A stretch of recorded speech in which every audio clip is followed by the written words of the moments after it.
que peut-on faire pour sécuriser? Eh bien, il faut frapper fort. Rien ne va plus. La vision des actionnaires n'est plus en phase.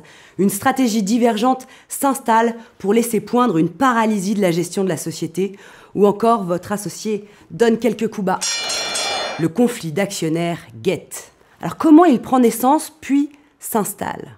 Votre actionnaire minoritaire réclame des dividendes quand vous voulez plutôt investir. Le gérant associé opère des flux qui interpellent, par exemple auprès d'autres sociétés dans lesquelles il est le seul actionnaire. Vous n'avez plus la main sur vos comptes et vous n'êtes pas convoqué correctement aux AG. On vous cache des choses. Les conflits d'associés peuvent émerger de toute dissension et de la moindre suspicion. Rappelons que l'idée même de la société avec ses associés, c'est l'affectio societatis. En clair, c'est la capacité des actionnaires à se faire confiance. Dès lors qu'un détail ou un changement de situation ou qu'un manque d'information vient s'immiscer dans la relation entre associés, la confiance s'étiole et le risque de conflit existe. Un conflit non traité, c'est d'abord un risque de paralysie dans la gestion. Ensuite, c'est un risque fort d'avoir à gérer des contentieux de tous ordres. L'expertise de gestion sur une anomalie, la responsabilité du dirigeant, la demande de remboursement des comptes courants, le conflit sur la valorisation des titres avec l'expertise qui s'ensuit, une action en application du pacte ou même la dissolution de la société. Et oui, on peut en arriver là.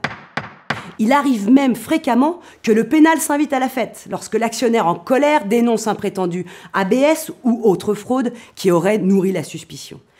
Et bien sûr, c'est une immense perte de temps et d'argent. Alors que peut-on faire pour sécuriser?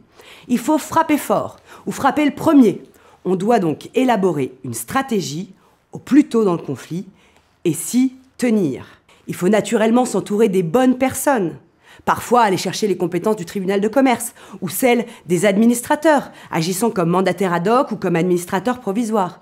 Il faudra ménager les preuves à l'aide des commissaires de justice, les anciens huissiers.